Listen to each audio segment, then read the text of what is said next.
तो वेलकम है फ्रेंड्स आप सभी का आप ही के चैनल जिसका नाम है हमसफ़र आशीष में। तो चलिए चलते एक नए सफ़र पर। उम्मीद है आप सबको ये अच्छे और खुश होंगे। तो एक्चुअली आज मैं आया हूँ अनुगुल का जो जगन्नाथ टेम्पल है वहाँ पे, एंड आपको भी दर्शन कराऊंगा और इनके हिस्ट्री के बारे में बताऊंगा। तो चलिए शुरू करते हैं ब्लॉग को। तो काइंडली इस ब्लॉग को पूरा एंड तक देखिएगा ताकि आपको भी पता चल पाएगा इस मंदिर के बारे में।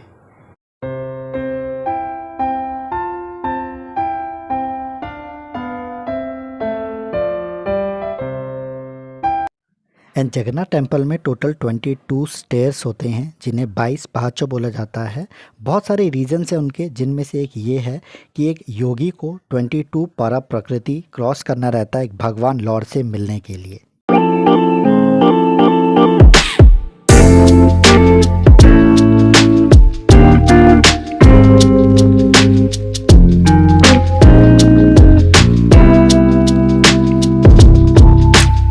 तो जैसे आप मंदिर के सामने आएंगे, ये जो आप देख रहे हैं इसको बोला जाता है अरुण स्तंभ। या आप अगर जगन्नाथ की पुरी का जो मंदिर है वहाँ पे भी अगर आप जाएंगे वहाँ पे भी आपको ये दिखेगा। तो एक्चुअली ये जो अरुण स्तंभ के ऊपर ये जो आप स्टैचू देख रहे हैं ये है अरुणा जी का स्टैचू, जो कि जो सूर्य देव थे उनके जो सारथी थे, उनका जो रथ चलाते थे, वो ऊपर उनको स्थापित किया गया है। एंड इनको बोला जाता है सन पिलर भी। तो वहाँ से आपको ये एंट्रेंस था जो आपने स्टार्टिंग में देखा, वो एंट्रेंस में आप जैसे आएंगे, एंट्रेंस में आने के बाद यहाँ पे आपको ऐसे शिव जी का मंदिर मिलेगा। एंड वहाँ से आने के बाद आपको ऐसे स्टार्टिंग में ही आपको यहाँ पे पूजा सामग्री का प्रसाद का भी दुकान मिलेगा। देन वहाँ से जैसे ही आप आएंगे, यहाँ पहले एक राइट टर्न ऊपर आता है। यहाँ पे अगर आप लेंगे तो ये है जहाँ पे रथ यात्रा के पहले स्नान यात्रा होता है, जहाँ पे जगन्नाथ जी, उनके बड़े भाई बलभद्र जी और उनकी छोटी बहन सुभद्रा देवी को यहाँ पे लाके उनको यहाँ पे नहलाया जाता है, जो कि होता है स्नान पूर्णिमा। यस, तो बताना चाहूँगा जो रथ यात्रा है वो उड़ीसा का एक बहुत ही फेमस फेस्टिवल है, जिसमें जगन्नाथ भगवान, बलभद्र भगवान एंड सुभद्रा देवी को उनके मौसी के घर गुंडीचा देवी वहाँ पे लेके जाया जाता है। तो सबसे पहले उन भगवानों को अपने स्थान से निकाल के यहाँ पे ये जो आप जगह देख रहे हैं यहाँ पे उनको लाया जाता है, जो कि बोला जाता है स्नान पूर्णिमा। वहाँ पे 108 बकेट पानी से उनको नहलाया जाता है। देन उसके बाद माना जाता है कि उसके बाद उनको पूरा आइसोलेशन में रखा जाता है। ये माना जाता है कि तब उनकी जो है वो तबीयत ख़राब रहती है, बुखार उनको रहता है, तो वो अपने मंदिर के अंदर ही, उन घर के अंदर ही जो हैं वो पूरा बंद रहते हैं। वहाँ पे तब कोई भी उनको अलाउड नहीं है देखना। उसके बाद जब वहाँ से वो ठीक होते हैं, वहाँ से जैसे माना जाता है रियल लाइफ में भी अगर आप बिल्कुल कहीं आइसोलेटेड होकर बंद होकर रहते हैं, जब आप वहाँ से थोड़ा सा ठीक होते हैं, देन आपको मन करता है कि आप थोड़ा कहीं बाहर पे जाएं, घूम के आएँ, क्योंकि अंदर रह के जो है वो अजीब सा लगने लगता है। तो इसी के लिए जैसे ही वो ठीक होते हैं, उनका तबीयत ठीक होता है भगवान जी का, तो उनको लेके अपने मौसी के घर गुंडीचा देवी के पास लेके जाया जाता है। उसी चीज़ को बोला जाता है रथ यात्रा। एंड 9 दिन तक ये रथ यात्रा जो रहता है, यानी कि वो अपने मौसी के घर 9 दिन के लिए रहते हैं। देन वहाँ से वापस जब वो आते हैं उनको बोला जाता है बाहुड़ा यात्रा। आने के बाद वो वहीं पे अपने मेन जहाँ पे आपने रास्ता देखा था वो मैं आपको दिखाना चाहूँगा। तो ये है वो प्लेस, यही जैसे ये है एंट्रांस के यहीं से रथ यात्रा स्टार्ट होता है। एंड यहीं पे आके रथ यात्रा जो है वापस रथ लाया जाता है, जो बाहुड़ा यात्रा। देन यहाँ पे वो रहते हैं 1-2 दिन। देन वहाँ पे उनका एक सोना बेसा होता है, जिस दिन वो सारे भगवानों को पूरा सोने से श्रृंगार किया जाता है।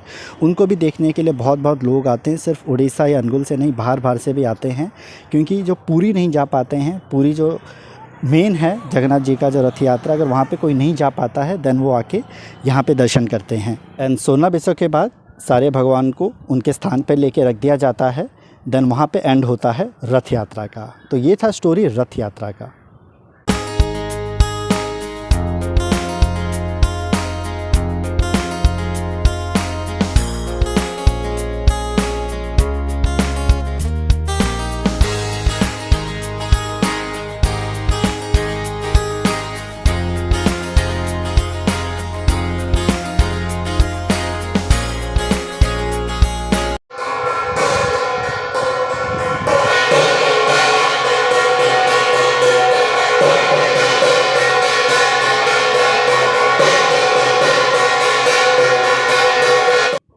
तो हाँ, मैं अंदर से भगवान का दर्शन करके आ गया हूँ। और बताना चाहूँगा अंदर जो है फ़ोन कैमराज़ अलाउड नहीं है, तो आप भी कभी अगर आएँ तो उनका जो रूल्स है उनको फॉलो कीजिएगा। आप जाइएगा अच्छे से दर्शन करके आइएगा। मैंने भी दर्शन कर लिया है। जैसे आप यहाँ से ऐसे दर्शन करके आते हैं, देन यहाँ पे आपको ऐसे एक सर्कल जैसा राउंड करके वहाँ पे आप ज़रूर चलिएगा, परिक्रमा कीजिएगा उनके चारों तरफ। ये है मेन मंदिर।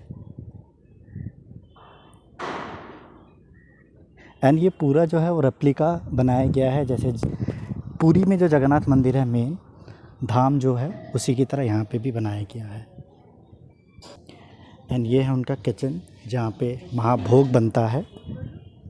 ये ऐसे प्रसाद लेके जा रहे हैं।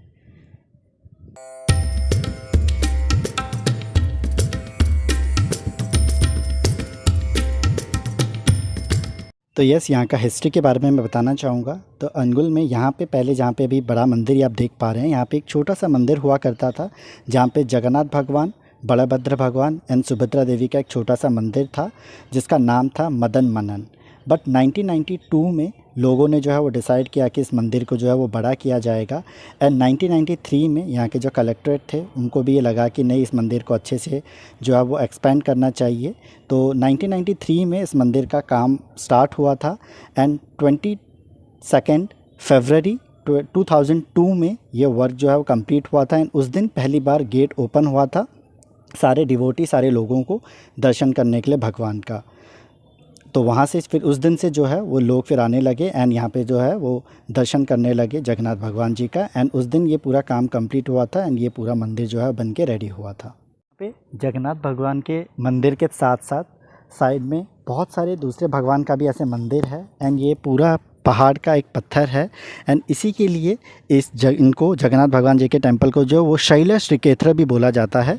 शैल का मतलब है कि पहाड़, एंड ये जो मंदिर है ये मंदिर पूरा एक ही पत्थर के ऊपर बनाया गया है, तो इसी के लिए इसको बोला जाता है शैल श्रीक्षेत्र भी।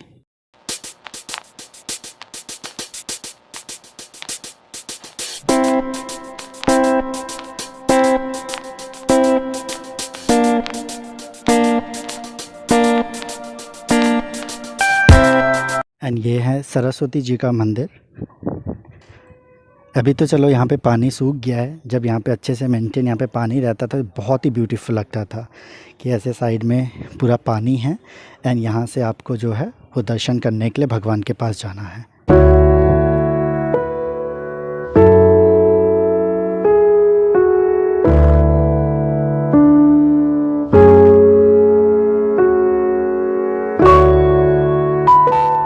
एंड सरस्वती जी के साइड में आपको माता लक्ष्मी जी का भी मंदिर मिलेगा, उनका भी वहाँ पे दर्शन कर सकते हैं।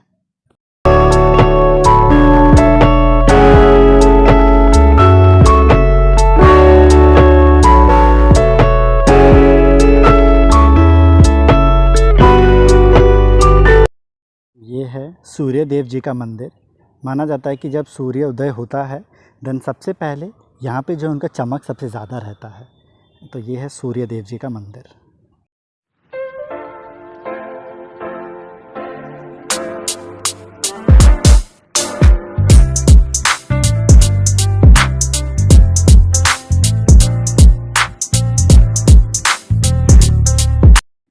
आप कभी भी जगन्नाथ मंदिर आते हैं, वहाँ का जो महाप्रसाद है वो ज़रूर ग्रहण कीजिएगा।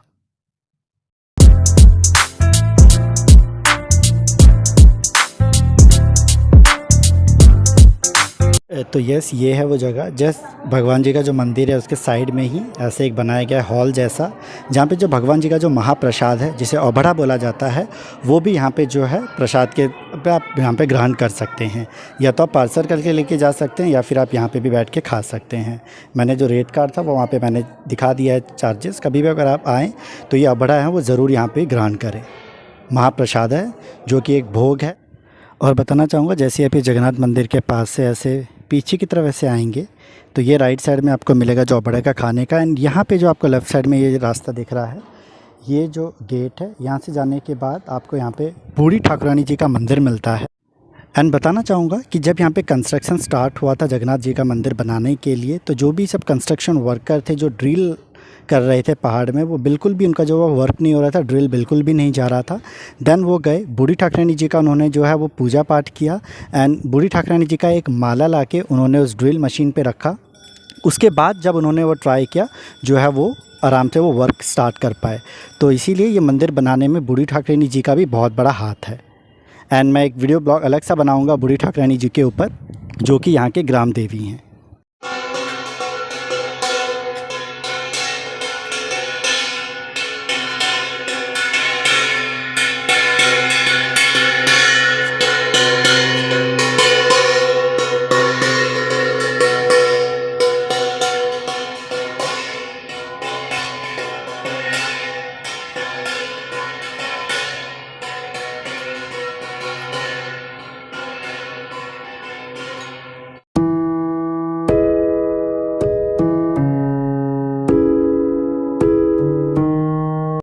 सो उम्मीद है फ्रेंड्स कि आपको ये व्लॉग अच्छा लगा होगा। अगर अच्छा लगा तो काइंडली लाइक कीजिए, शेयर कीजिएगा और सब्सक्राइब कीजिएगा चैनल को। आपकी सपोर्ट की बहुत ज़रूरत है।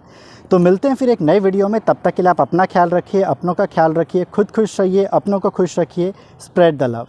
Thank you so much.